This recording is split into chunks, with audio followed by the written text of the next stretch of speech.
په کونړ کې د اسلامي امارت ځواکونو د چهارتراش لرګیو د قاچاق مخه نیولې. اسلامي امارت وایي چې کونړ کې د چهارتراش لرګیو د قاچاق مخه نیولې ده.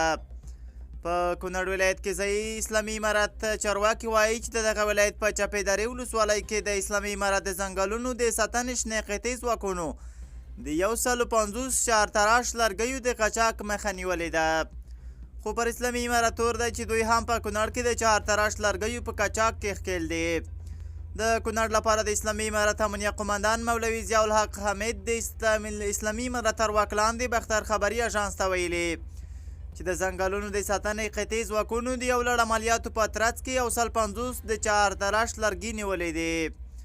نوموړي زیاته کړې چې د لرګیو قاچاقیان په تیښته بریالي شوي خو د نیولو هڅې دوام لري.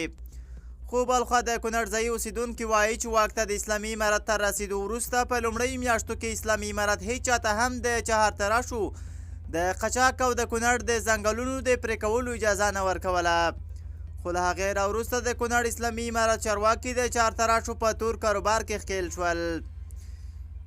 بډیالی په کونړ کې د چهارتراش لرګیو د رغونډولو او پلور مرکز دی چې له نورو سیمو ورته چهارتراش راوړل کېږي او له پیر او پلور وروسته نورو سیمو ته او بجوړ ته اړول کېږي.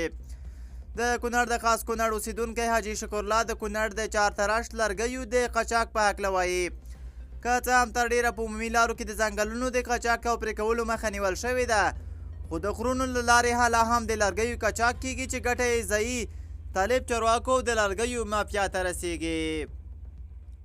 له غوږ نیونې مو مننه. تر بیا ښې چارې.